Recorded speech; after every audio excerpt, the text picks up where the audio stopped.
Ես սիրում եմ կյանքը, սիրում եմ առավոտները, սիրում եմ կեսօրն ու մայրամուտը, սիրում եմ կյանքի յուրաքանչյուր վայրկյանը, որովհետև ես էլ կյանքի մի մասնիկն եմ, իսկ կյանքը սիրելով ինքներս գեղեցկացնում ենք մեր ապրած ամեն մի օրը։ Ողջույն սիրելի հեռուստադիտող, եթերում խոստովանություն հեռուստանախագիծն է, ես Արայիկ Համբարձումյանն եմ և այսօր իմ տաղավարում հյուրընկալելու եմ ֆուտբոլիստ Սթրիթբոլ Արմենիայի հիմնադիր Դավիթ Մանոյանին։ Դավիթ ջան, համեցեք։ Բարի գալուստ իմ տաղավար, շնորհակալ եմ, որ եկել եք ինձ հյուր և կարծում եմ այսօր հրաշալի զրույց ենք ունենալու։ Ես եմ հասկանում։ Գնացինք զբաղեցնելու մեր տեղերը և սկսելու մեր զրույցը։ Դավիթ, այսօր կանցնենք ձեր կյանքի ճանապարհներով, փոքրիկ կանգառ կվերցնենք, կզրուցենք ձեր անցած կյանքի ճանապարհի մասին, բայց ամենին սկսում ենք ամենասկզբից։ Որտեղ եք ծնվել, ովքեր են ձեր ծնողները։ Ծնվել եմ Երևանում, ծնողներս Հասմիկ Հակոբյան, Վահան Մանոյան, պապայիս կողմը ամբողջությամբ Երևանից է, մորս կողմը Դդմաշենից, Հակոբյան ընտանիքից, Հակոբյանների ընտանիքից, ես ծնվել եմ հենց կենտրոնում, մեծացել կենտրոնում և նույնիսկ իմ կինը նույն բակում է իմ հետ ապրել 3 սերունդներ են այնտեղ մեծացել, այսինքն հորս և կնոջս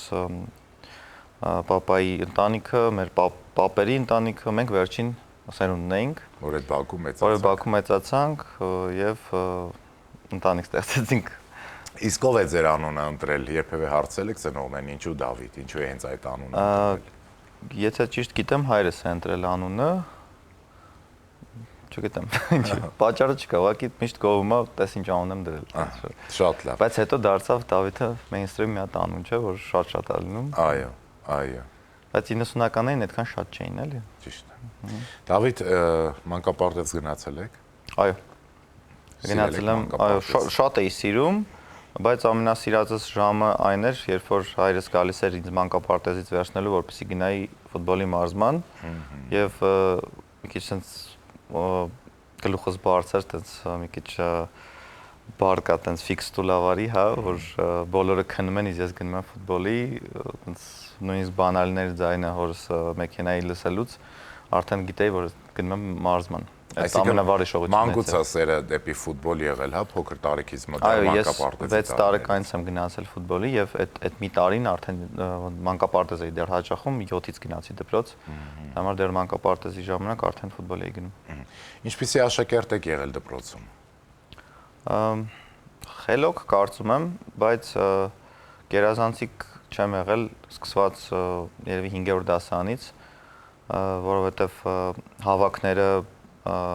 մարզումները, խաղերը արտերկիր ամեն անգամ մեկնելը ինձ չէր թողում, որ ես լիարժեք ուսման հա տրվեի, բայց նես չէր, որ տենց ես դեմ էի դրան։ Շատ բաների դասատուների օգնությամբ կարելի ասել, տենց ինչ որ գիտեին, որ ես խաղի եմ,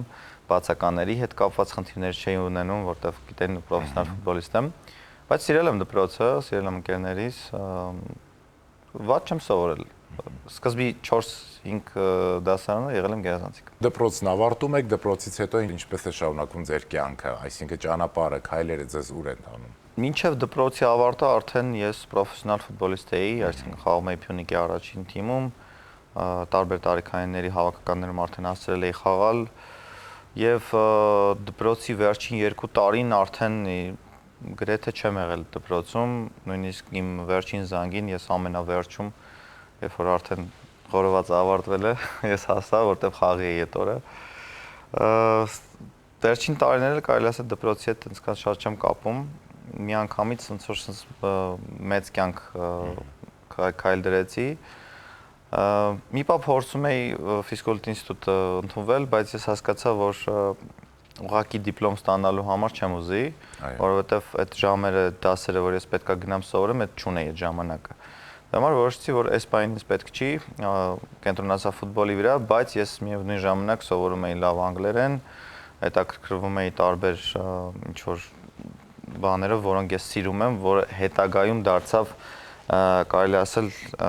այս իմ նոր կյանքի փուլի մի մասը, որտեղ շատ հետաքրքրություններ ունեի ու ինչ որ փոքրիկ մասնագիտություններ կարողացա ձեռք բերել ընթացքում։ Որն էր այն կետը, որտեղ որ դուք հասկացաք, որ որպես ֆուտբոլիստ շատ ճիշտ ընտրություն եք արել մասնագիտական եւ որն էր այն բուրըն, այսպես կայծակնային կետը ֆուտբոլի մեջ, որ ասացիք բրավո, ես ճիշտ եմ արել, որ դարձել եմ ֆուտբոլիստ։ Կարծում մի կետ չի, ամեն անգամ լեփլեցուն ստադիոնում կանգնելուց, հատկապես հավաքականի խաղերից առաջ, երբ որ հնչում է Հայաստանի հիմնը, ամեն անգամ ոնց որ դու ասում ես ամեն ինչ ճիշտ ես արել, որ դու հիմա այսօր այստեղ ես։ Այ մարզադաշտ մտնելուց առաջ, երբ որ արդեն ստադիոնն ալը լեփլեցուն հանդիսատես, երկրպագուներ եւ այլն, ամենաառաջին բանը, որ մինչև կմտնեք մարզադաշտ, որն է, որ անում եք դուք, կամ միգուցե ինչ որ մեկին զանգում եք, կամ ինչ որ, չգիտեմ, աղոթում եք, որն է այդ քայլը, մինչև մտնելը։ Մինչև մտնելը սովորաբար թիմերում կա 1 րոպե լռության բան, որ երբ որ արդեն բոլորը պատրաստ են, մարզիչը բոլոր ցուցումները տվել է, 1 րոպե տենց լռություն է, ամեն մեկը իր ձևով է պատրաստվում։ Ես միշտ աղոթում էի, բայց եթե մինչև այդ 1 րոպեն լռության խոսեմ, երաժշտություն էի լսում, խաղից մի օր առաջ կամ հենց առավոտյան ինչ որ տես մոտիվացնող ֆիլմեր էի դիտում, չգիտեմ, կնոջս հետ էի խոսում, ես տղայից ծնվելուց հետո իր հետ էի խոսում, տանից դուրս գալուց մի հատ շանս էի գրկում ամփորում։ Դավիթ, հիմա շատ ֆուտբոլասերներ կարծում են, որ այս հարցի պատասխանին շատ սպասում են։ Պրոֆեսիոնալ ֆուտբոլիստը, օրինակ, եթե դուք գիտեք, վաղը ֆուտբոլային հանդիպում ունեք, պետք է դուրս գաք մարզադաշտ, ինչ պիտի անի մինչև խաղի դուրս գալը, մինչև ֆուտբոլը սկսել, այսպես ասեմ, ինչ պիտի անի, ասենք սննդակարգին պիտի հետևի, ինչա կատարվում կադրից դուրս, ետնաբեմում։ Իրականում խաղը սկսվում է հենց այդ շաբաթվա առաջին մարզումից, երբ որ դու գիտես, օրինակ, չգիտեմ, շաբաթ կամ կիրակի օրը խաղն է, ու ամբողջ շաբաթ պատրաստվում ես այդ խաղին, կա մարզումային process, որ կամաց ոնց որ դու ինտենսիվ բարձրացնում ես մարզումների process-ները, ֆիզիկական եւ հետո թույլատնում ես, որպեսզի խաղին պատրաստ լինես, այդ սննդակարգը միշտ պետք է հետևես, կապ չունի խաղ ունես թե չէ, բայց խաղի օրը ցանկալի է, որ այնպեսի հեշտ մարսվող բաներ ուտես, որ քեզ չխանգարի խաղի ժամանակ, սպիտակուցներ, օրինակ, չգիտեմ, սպագետի, հավիդոշ, ինչ որ այսպես բաներ է պետք, բայց մարդկանց գիտեմ, որ դրանք ուրիշ կերպ են սնվում, բայց դուրս են գալիս դաշտ խաղում են շատ լավ ֆուտբոլ, բայց հիմնականում տենց պետք է սննդակարգին հետևես, ճիշտ սնվես, քունն է շատ կարևոր, ճիշտ ժամանակին քնես, արթնանաս եւ այլն, բայց ամեն ֆուտբոլիստ յուրովի է, այսինքն նենց չի որ տենց կա ինչ որ մի հատ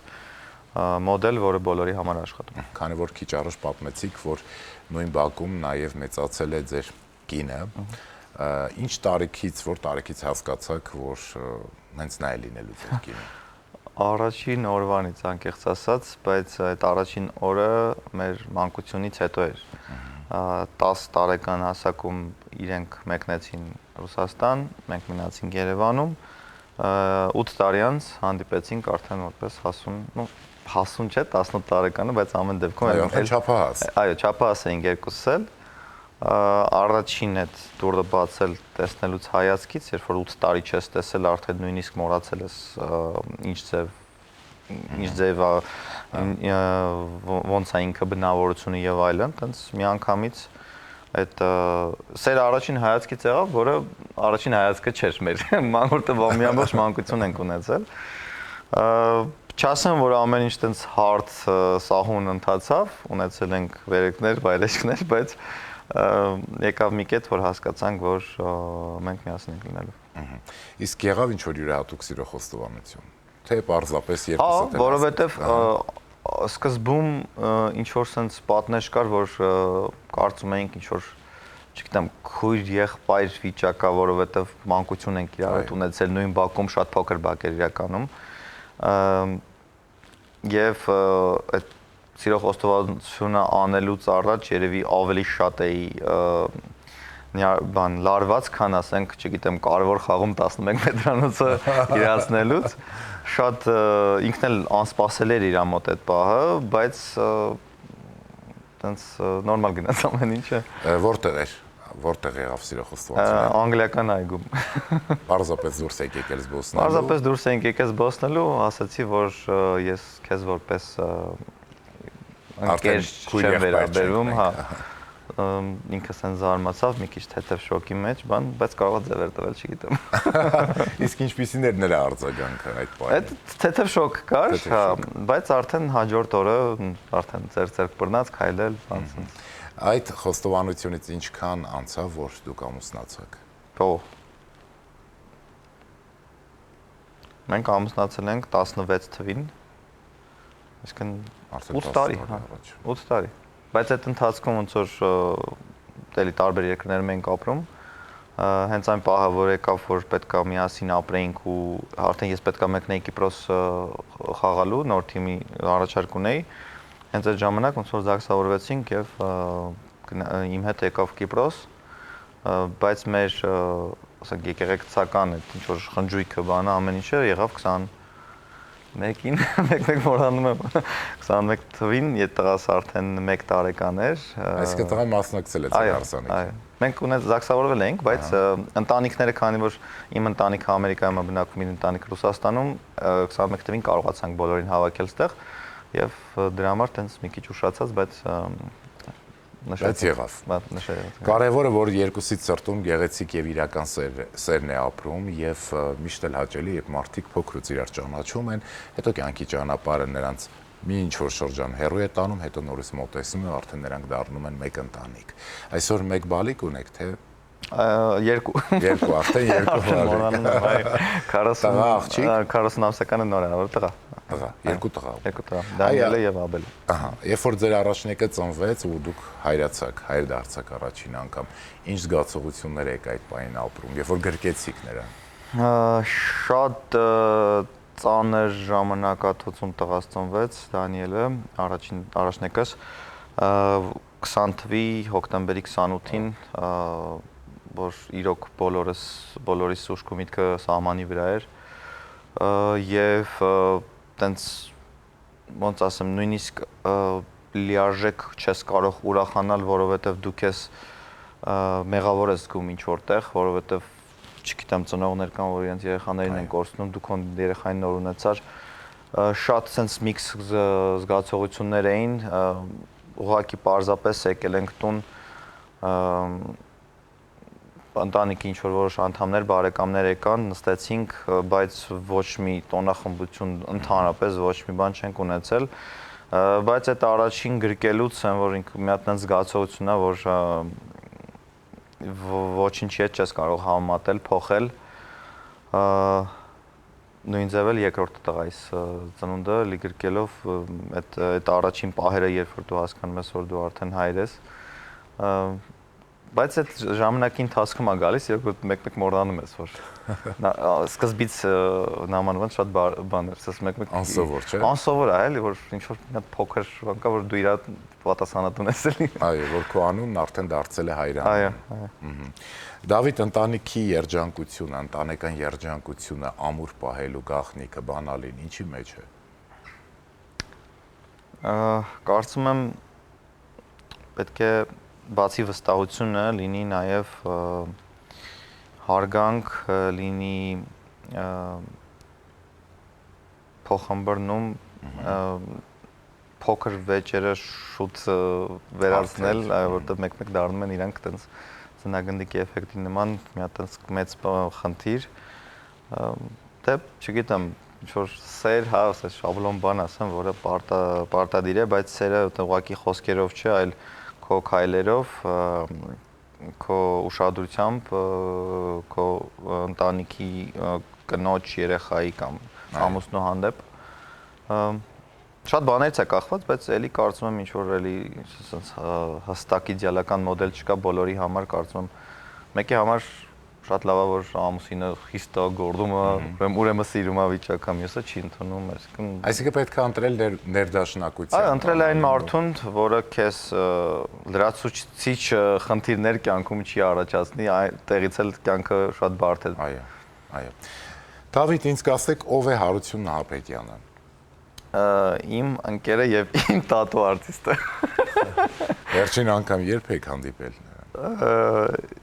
3-4 օր առաջ։ Շատ լավ։ Ես ասեմ ավելին, որ հիմա նորից նրան կհանդիպեք, որովհետև Հարություն Նահապետյանը գալիս է մեր տաղավար,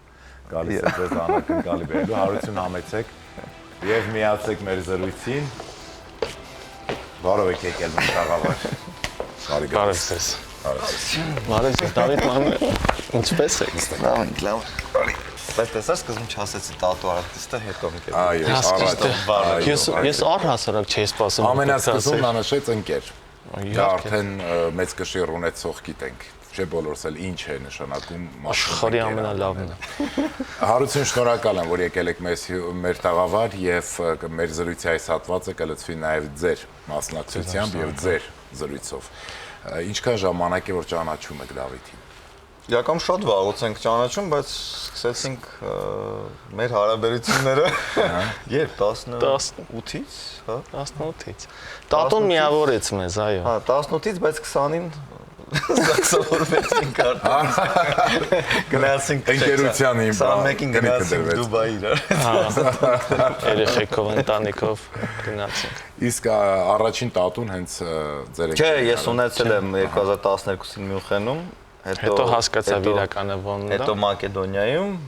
երրորդը արդեն, հա։ այ որ եկավ ձեզ մոտ ու ասաց որ ուզում եմ նոր տատու ունենամ։ Որն էր դուք ինչ որ բան առաջարկեցիք, թե արդեն Դավիթը որոշած եկել է թե ինչ պիտի անի։ Բայց Ինձ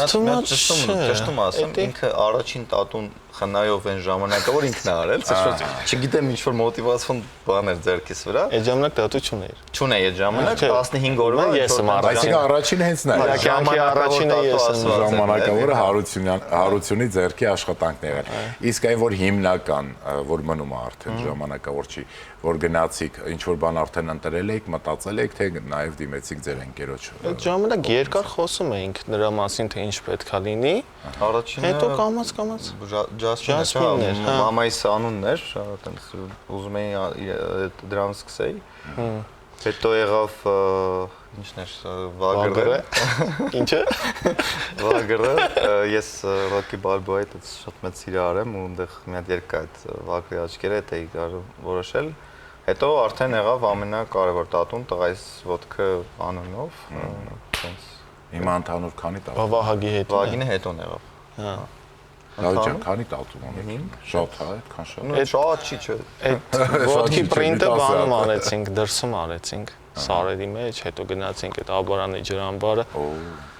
Դավիթը կարճաթևով, ես իհարկե տակ հագնված, բայց դա ինքը ֆուտբոլիստ է, ինքը այտենց ոնց որ ավելի առողջ է, այո։ Ավելի քիչ սարն են, Իսկ ես վիսկիով տակից հատուկ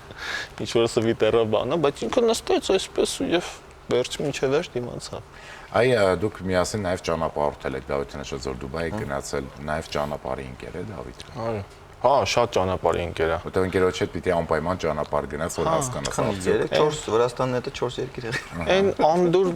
մարդկանցից չէ, էլի որ միշտ ինչ որ կապրիզ է, չէ՞ լինում ինչ որ մեկի մոտ, ես էսի չեմ ուզում, ես էս եմ ուզում բան։ Չէ՞ մենք երկուսը եւ իրար նման ենք այդ հարցում, դրա համար էլ տենց հեշտ իրար հետ կանում ենք կոմունիկացիա։ Գնանք հանգստանալ հենց հանգստանալու մասով, ոչ թե ինչ որ տենց ճակերտավոր տեղ ենք գնում, բայց սենց լարված ենք, չէ՞, ամեն մեկը տենց մի հատ բանի մեջ է, որ դու ուզում ես թե հա, օքեյ, կգամ, դու ուզում ես թե օքեյ, չես ուզում կմնանք տունը կքնենք բանսը։ Այսինքն նաև շատ լավ ճանապարհի ընկեր է Դավիթը։ Աշխարհի ամենալավ ճանապարհի ընկերն է։ Դանի նմանացի։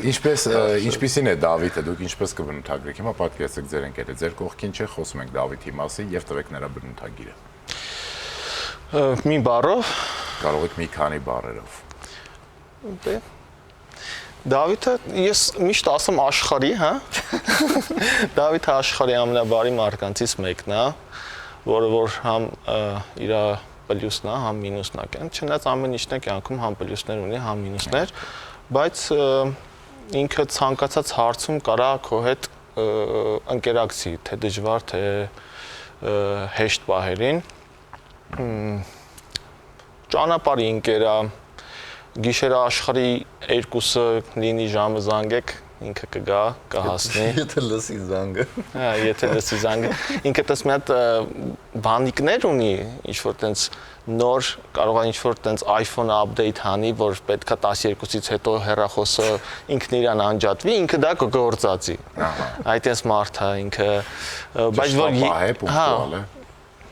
Չի ասի, այն օրը ժամուկես ավտեմից սպասել եմ իրան։ Բայց ինչի համար, որովհետև խոսում էինք լուրջ թեմայի շուրջ, գործնական տենց ոչ թե ինքը ժամանակը չզգացող մարդ է, ինքը որ տենց սկսում է ինչ-որ գործնականում ծավալվել, պետք է այն միջև են, որ սենց սաղ մտածածը ասի, ու հենց ստրիթբոլով ինքը որ զբաղվում է, ցանկացած հարցով, հա, ֆուտբոլով էլ, ստրիթբոլով էլ, եթե կարևոր չի ինչ-որ մի բանի նվիրվում է անմնացորդ, թե իր գործին, թե իր ընկերներին, թե իր ընտանիքին։ Իսկ Դավիթ ավելի շատ սիրում է խորհուրդներ տալ, թե խորհուրդ վերցնել։ Խորհուրդներ տա։ Դա շատ լավ հատկանիշ է մարդկային տեսակի Դավիթ։ Բայց ավելի շատ, չգիտեմ, նայած ինչ խորհրդի մասին է խոսքը։ Առօրյա կյանքի հետ կապված։ Մտքեր ունեմ շատ, որը տենց կիսվում եմ մարդկանց հետ, բայց խորհրդի վերածել, չգիտեմ, լավ։ Ես շատ մոռացկոտ եմ։ Ահա։ Շատ։ Հիմա ինչ որ ասես կարող չի համապատասխանել։ Որ ինչ որ բան է լինում, որ ես մոռանում եմ, այն որ արդեն որ գիտեմ ինքը ինչ է ասելու, ասես ասում դավ, ապա դե ախր այդքան քեզ ասեցի, բան, սենց այս վիճակներով, էլի մեր շփումը։ Այն որ ես արդեն չեմ ուզում հասամ, որովհետև գիտեմ, որ ինքը ճիշտ է դուրս գալու, ես եղեմ դուրս։ Լավ, տղերք, ինձ կասեք ընկերությունը պահելու գաղտնիքը ինչի մեջ է եւ ընկերության մեջ ինչը պիտի շատ կամ քիչ չլինի։ Բորթա։ Իրականում ես շատ ընկերներ եմ ունեցել ու շատ երկար ժամանակով, հա, որ այդ պահին հարցներ 5 տարի հետո ընկերություն անելու եք, ասում եք ինչս հարցն իհարկե, բայց այդ մարդիկ իմ կյանքում չեն ինչ-ինչ հանգամանքներով։ Կարծում եմ ամենակարևորը պարզությունն է, նույնիսկ այն փոքր բաները չստել, այսինքն միշտ ճիշտը խոսալ, շատ նման է իրական ընկերությունը նույն այդ ընտանեկան բանին, հա, այսինքն այդ մի անգամ խաբեցիր, ստեցիր, դա չի մոռացվում ինքը, տենց ոնց որ միշտ գնում է, հետ կա թողում ու էլ չես կարող նույն ձև մարդուն վստահես, երևի կարծում եմ այդ ամենակարևորը այդ փոխվստահությունն է, չխաբելը, ճիշտ ասելը, նույնիսկ եթե դա շատ դառնա, ասենք, պետք է ճիշտ ասի, որտեղ բոլորը կողքից քեզ ասում են ինչ որ դու ուզում ես լսես, հա, ChatGPT-ին չէ, հարցնում ես ինչ-որ մի բան, քեզ ինքը գոհացնում է, բայց իրական ընկերը քեզ ճիշտն է ասում, նույնիսկ եթե չես ուզում դու դա լսես։ Այո, եթե անգամ ցավոտ է, բայց ճշմարտության մասին խոսելը շատ կարևոր է։ Ճիշտ է։ Եվ իհարկե հարություն վերջում ինձ շատ հետաքրքիր է, թե դուք ձեր ընկերոջի ինչ կմաղթեք։ Կմաղթեմ ցանկացած հարցում իր բարությունը այնպես օգտագործի, որ շատ մարդիկ չօգտագործեն այդ բարությունը, այդ առաջնահերթ։ Ես իրան էդի միշտ ասում եմ, շահագործեն, հա։ Ցանկացած հարցում փոխզիջում պետք է լինի, հա, թեկուզ հենց ասեցիք ընկերության մեջ ինչն է կարևոր, փոխզիջումն է կարևոր։ Եթե ինչ որ մեկը սպասելիքներ ունի քեզնից, դու էլ իրանից պետքա էդի փոխադարձ լինի։ Եթե փոխադարձ չի, ուրեմն մեկը մյուսին շահագործում է։ Հենց այդ նույն սկզբունքով մեր ընկերությունը սենց շատ թեթև է գնում, հա, որովհետև ես գիտեմ ցանկացած հարցում ինքը կհարմարվի ինձ, ցանկացած հարցում ես կհարմարվեմ։ Այսինքն ինչ որ բան չկա, որ ես մտածեմ չհարմարվեմ, որովհետև հետո ինքը սենց ինչ որ հաշվարկային բան չկա։ Այնքան ազատ է այդ ամեն ինչը, այնքան ազատ պետքա լինի, որ ցանկացած հարցում ցանկացած մարդ կարողանա իրան ազատ զգա։ Այդ անկերությունը, ազատությունը, որ կարաս ցանկացած հարցում զանգես այդ մարդուն, ասես գիտես ինչ, սենց մի բան։ Հրաշալի խոսքեր, իրականում ձեզ շնորհակալություն Հարություն, որ եկաք միացաք մեր զրույցին եւ մեր նախագծի այս հատվածը նաեւ լցվեց ձեր խոստովանություններով։ Մենք ձեզ կճանապարհենք, որից հետո կշարունակենք զրույցը ձեր ընկերոջ, մեր շատ սիրելի Դավիթ Մանոյանի հետ։ Սիրելի հեռուստադիտող, փոքրիկ դադար ենք վերցնում, հետո կվերադառնանք ու կշարունակենք զրույցը։ Ամեն բան դեռ առջևում է։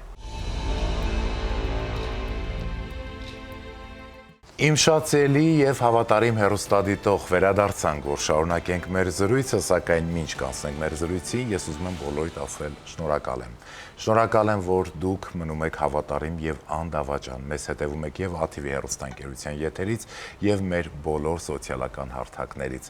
Շարունակեք միանալ մեր YouTube-յան ալիքին, այնտեղ փնտրում եք Արայք Համբարձումյան էջը, միանում եք ու անպայման թողնում ձեր առաջարկներն ու մեկնաբանությունները։ Իդեպ արդեն կարող եք միանալ նաեւ մեր Instagram-յան էջին, խոստովանություն։ Փնտրում եք, գտնում եք, միանում եք, նորից թողնում եք ձեր մեկնաբանություն, առաջարկությունները։ Շնորհակալություն բոլորիդ։ Իսկ մենք շարունակում ենք զրույցը Դավիթ Մանոյանի հետ։ Դավիթ ջան, շատ հեռուստանախագծերում եք նկարահանվել, տեսահոլովակներում անգամ նկարահանված դերեր ունեք, կերպարներ ունեք եւ վերջերս Արարատ 73 ֆիլմում նկարահանվեցիք, այնտեղում կերպարներ եք խաղում։ Ալեքսանդր Կավոլենկոյի։ Ինչպես եղավ առաջարկը եւ արդյոք բարդ չէր մարմնավորել այդ կերպարը։ Առաջարկը ստացա 24-ի ամռանը, որ պատմեցին, որ Արարատ 73-ի մասին ֆիլմ է նկարվելու եւ իմ տեխնացությունն են առաջարկել Արտուր Ղարայան։ Խոսեցինք, գնացի, հանդիպեցի Մերին Մկրտչյան, միանգամից հաստատեցի իմ տեխնացությունը, ունեցանք փորձեր եւ հաստատեցին հենց առաջի օրվանից Ալեքսանդր Կավոլենկոյի դերն էր ինձ տրված ու եւ այդպես միջև վերջ մնաց։ Իսկ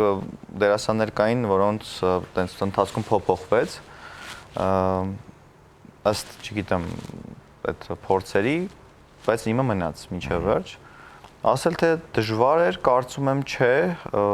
որովհետեւ այդպես չէի էլ փորձում հենց լինել Ալեքսանդր Կավոլենկոն, հա, այդպես խնդիր էլ չկար։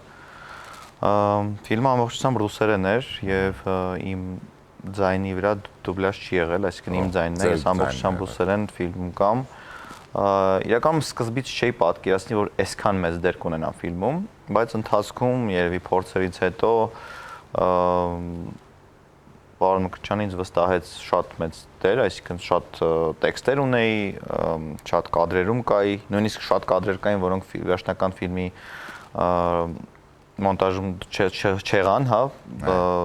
ավելի շատ պետք է լինեի, մյուս դերասաններն էլ ունեին տարբեր դրվագներ, որոնք ֆիլմից վերջնական հանվեցին,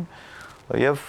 ինքը շատ հետաքրքիր process էր, այդ տեսահոլովակներում նկարվելու հետ չես կարող համեմատել,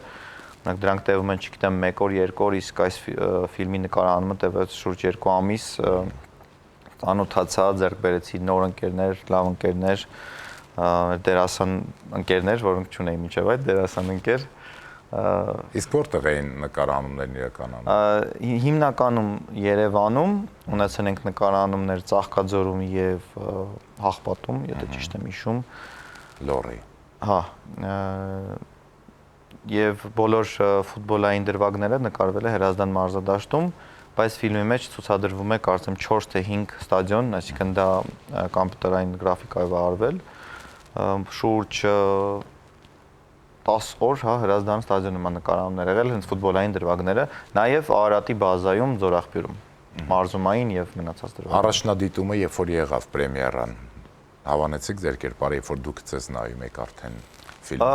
Ես միշտ քննադատորեն եմ, այսինքն կարող էի ավելի լավ կամ կարող էր սա ավելի լավ լինել ընդհանուր բանով, բայց ընդհանուր առմամբ կարծում եմ այն ինչ որ այն խնդիրը, որ իմ առջև դրված էր, ես կարծում եմ կատարեցի, չասեմ 100%-ով, բայց մոտ էր դրան։ Ընդհանուր լավ էր, չգիտեմ, արձագանքները հիմնականում լավ էին, այսինքն այն մարդկանց համար, ովքեր ապրել են այդ ժամանակաշրջանում, հա, այդ թաղթանակները հիշել են, այդ ռադիոյով լսել է Արարատի խաղերը, Հրազդան գնալը, որոնք ոմանք փոքր են եղել, ոմանք արդեն հասուն են եղել, չգիտեմ, ոմանք նոր էին ծնվում։ Սա շատ կարևոր ֆիլմ էր, որը ուշացած է կարելի ասել, բայց մեզ այս հաղթանակների մասին պատմող պատմություններ, ֆիլմեր շատ են անհրաժեշտ եւ կարծում եմ այդ նպատակին ֆիլմը ծառայեց։ Շատ լավ, Դավիթ, հիմա կամաց կբացվի մեր գաղտնի արքա, որի մեջ իդեպ ասեմ ձեզ ուղված նամակ կա։ Անանուն նամակ, վերջում եք իմանալ ով է նամակի հեղինակը, բայց դեռ ինչ կհասնենք նամակին, այստեղ մի իր կա, որը ձերն է։ Հիմա տեսնենք, թե ինչ է։ Խնդրեմ։ Ինչ է սա։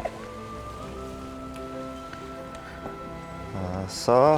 հավաքականի իմ վերջին խաղի մարզաշապիկն է։ Լեհաստանի դեմ վերջին խաղն է եղել իմ 19 թվականին։ 19 թվականին։ Ասում են ձեր մարզաշապիկն է հավաքականի թիմում, երբ որ խաղում եք։ Նոր լվացած։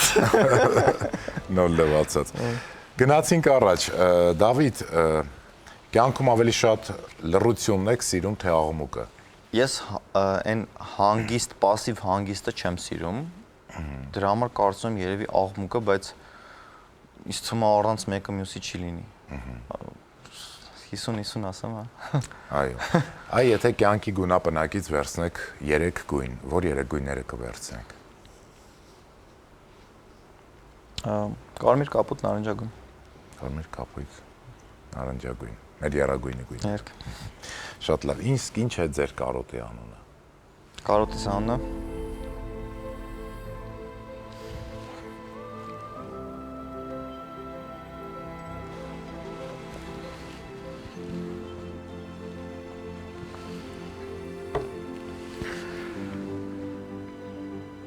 Կասպեր։ Ով։ Կասպեր, իմ շունը։ Շատ եք կապված եղել ձեր շան հետ։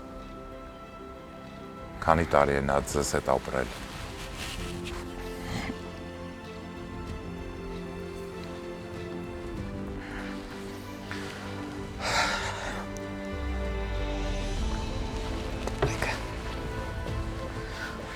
Տասնմեկ տարի։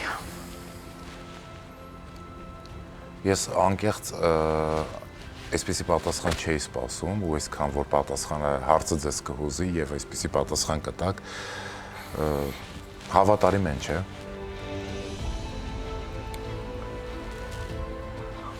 Մի բանա, որ երբեք չես պատկերացնում, այսինքն այդ հարաբերությունները ինքը շատ բարդ նկարագրել են մարդուն, որ չի ունեցել։ Եվ իմ կյանքի ամենակարևոր մասնիկն ենք եղել։ Իսկ հիմա ունեք շուն։ Չէ։ Որոշել եք էլ չպահել, որ շատ չկապվեք։ Չգիտեմ ոնց կլինի, բայց այդ կտեսնենք։ Այս բան այդ շատ բարդ process-ն է, այդ համակերպվելու։ Հետագայում կտեսնենք, չգիտեմ։ Դավիթ, եթե ձեր կյանքի մասին գիրք գրեք, մի օր որոշեք, որ պիտի գրեք ձեր կյանքի պատմությունը, այդ գրքին ինչ վերնագիր կտաք։ Չգիտեմ, չհանձնվողը։ Չանցու, բայց հրաշալի վերնագիր է։ Հա, կարելի է, ինձ թվում է, բայց կարծեմ կա։ Ինչ որ մեծ, հա, ինչ որ ֆիլմ կար կարատեի մասին, ինչ որ Never Surrender էր կոչվում։ Ոչ, թող մի հատ էլ գիրք լինի ձեր կյանքի մասին։ Հա, իրականում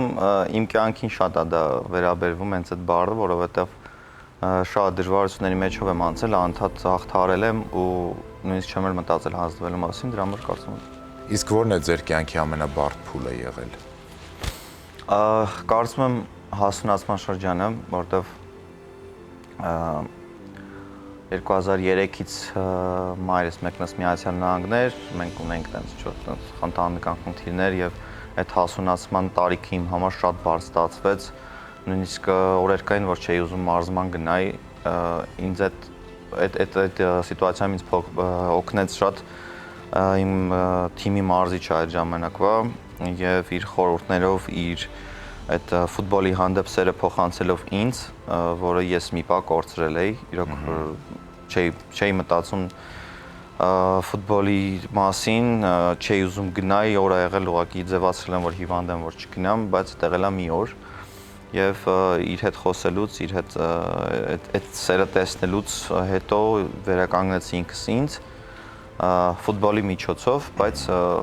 հետո հասունացա, որտեվ երբ որ մարդը ինձ նոր է ճանաչում, չի կարող պատկերացնի, որ ես եղել եմ ահա որ ամաչկոտ, ահա որ քաշվող ու այդ պիրուդ այդ հասունացումը շատ բարդ տրվեց ինձ։ Կյանքի դժվարությունները մարդուն կոփում են, թե թուլացնում։ Ձեր պարագայում ինչպիսին է դարձնում դժվարությունները ձեզ։ Հիշում եք, տենց միած շատ կա բան կա, չէ՞, բար ժամանակները ստեղծում են ուժեղ մարդկանց, ուժեղ մարդիկ ստեղծում են հեշտ ժամանակները թույլ մարդկանց։ Այսինքն ինքը այդ process-ը, որը իրականում անխուսափելի է, հա, այսինքն եթե մեկ ինձ ասի կուզես, որ տղաները ունենան այն դժվարությունները, որ դու ես ունեցել, իհարկե կասես ոչ։ Այո։ Բայց պետք է դու հասկանաս, որ այդ պետք է իրանց կայանալու համար, այդ պետք է դու պետք չէ արհեստականորեն ստեղծել, հա, բաներ կան, որ դու ստեղծում ես տենց որ լինի, ուղղակի այդ փափուկ այդ բամբակի մեջ մեծացնել պետք չի, դժվարությունների մեջ իրանք պետք է անցնեն, զգան դա, հաղթարեն, բայց քո այդ թեթև տենց հրումով էլի, որ օգնես իրանց։ Դավիթ, հրաշալի է իրականում ստացվում էր զրույցը, ես շատ շնորհակալ եմ ձեր անկեղծ պատմությունների եւ խոստովանությունների համար եւ ում կասեք շնորհակալ եմ այդ բառերը, ում կասեք։ Ընտանիքիս, ծնողներիս, կնոջս, տղայիս, այն փոքրին հələ, չգիտեմ, հələ բան չարան մեր համար, տղայիս իր ամեն օրվա խոսքերի համար,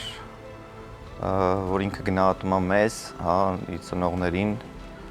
օրինակ միշտ բառերը ասում, որը ես ինքս դժվարանում եմ, օրինակ ծնողներիս ասում, հա, այսինքն ինքը չի դժվարանում։ Այսինքն ես սիրում եմ քեզ, իմ մոտ միշտ դժվար է տրվել, բայց իր հետ մի քիչ ուրիշ է։ Ինքը անդադ դա ասում է, ու դու էլ արդեն իր հետ ոնց որ սկսում ես փոխվել։ Այդ բանը արտահայտելը իմ մոտ միշտ բարդ է եղել քո զգացողությունները։ Իր մոտ դա շատ լավ է ստացվում բոլորի հանդեպ ու ինքը ում սիրում է դրա մասին ասում է։ Շատ լավ։ Դավիթ, մենք կամաց մոտենում ենք անակնկալ նամակին, որը նորից մեր գաղտնի արկղում է, սարքում ես գիտեք ինչքան գաղտնիքներ են թաքնված։ Փողրեսը տեղ։ Այո, ամենը այստեղ է։ Հիմա ես կհանձնեմ, ասենք ոչինչ չկա գրված։ Դուք բարձրաձայն պիտի կարդաք եւ վերջում կարծում եմ կկռահեք, այնտեղ հուշող բաներ կան նամակի մեջ։ Շատ լավ։ Սկսենք։ Այսինքն կարող է իմ ընկերը լինի, հա, այսինքն ընտանիք չլինի։ Այո, հասկացա։ արտադիր չէ որ ընտանիքից լինի։ Կարդանք արդեն։ Իրակ ես արդեն գիտեմ ով է։ Ահա, որտեղ վերջում հուշող բաներ կա ձեզ համար։ Ուղղակի, հա, այդ մի նախադասություն տեսա, ու անգամից հասկացա ով է։ Դե եկեք կարդանք։ Հերոսատողը հիմա այսպես սրտատրոփ սպասում է թե ում նամակն է եւ ինչ խոսքեր կան այդտեղ։ Ոյ, լավ, բարև դավ, մի անգամից ասեմ, որ ես հներից եմ, ու շատ ուրախ եմ, որ այս հնարավորություն ունեմ գրելու ու հենց այս ճանապարհով կարող եմ ասել շնորհակալ եմ։ Շնորհակալ եմ իմ ընկերը լինելու համար։ Մենք արդեն այն տարիքում ենք, որ շատերն են եկել ու գնացել, բայց դու ոչ միայն չգնացիր, դու մնացիր։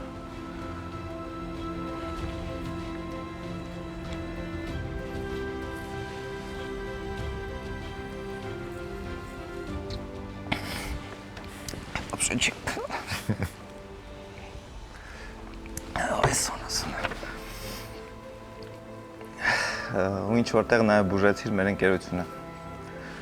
Ու հենց դրա համար եմ շնորհակալ եմ, որ միշտ հարազատ ես մնացել ու այնպես ես արել, որ մեր ընկերությունը ժամանակի ու հեռավորության մեջ չքորի։ Այնպես որ Երևանը այլևս առանց քեզ չեմ պատկերացնում։